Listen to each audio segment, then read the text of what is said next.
Finally অপেক্ষার অবসান ঘটিয়ে আমিও চলে গেলাম খানদানি খানাপিনাতে। ওদের রেস্টুরেন্ট ডেকোরেশনটা এত সুন্দর, আমার কাছে পার্সোনালি মনে হয়েছে খিলগাঁওয়ের উপর বেস্ট একটা ডেকোরেশন রেস্টুরেন্ট দিয়েছে।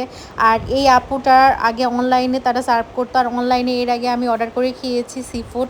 আর তারা নিউলি লঞ্চ করেছে, যেহেতু আমার বাসার কাছে আমি একটু লেট করে এসেছি, কিন্তু আমার কয়দিন থেকে কিছু খেতে ইচ্ছে করছিল না, ভাবলাম আমার পছন্দের খাবার যেহেতু সি ফুড খেয়ে ফেলি। আর আমি অর্ডার করেছিলাম এখান থেকে রাইস বোল, সঙ্গে ছিল অক্টোপাস কারি। ভাবছিলাম যে একটা অর্ডার করব, কিন্তু মেনু কার্ড দেখে মাথায় নষ্ট, দেন দুইটা অর্ডার করি, সি ফুড স্পেগেটি।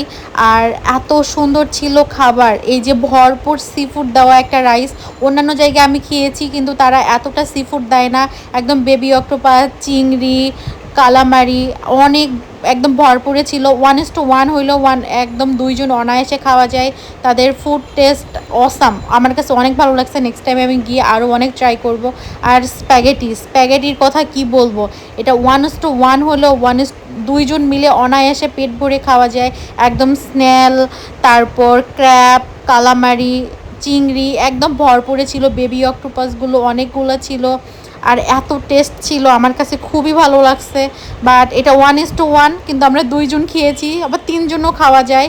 তারা অনেকগুলো করে সার্ভ করে, তাদের বিহেভিয়ারও অনেক ভালো। আর আর ডেকোরেশনের কথা কি বলবো, মাশাআল্লাহ ইউনিক একটা ডেকোরেশন। পিছনে ছিল বেড সিস্টেম, আমার মনে হয়েছিল খাওয়ার পর ওখানে শুয়ে ঘুম দেই। নেক্সট টাইম আবার আসবো ওখানে।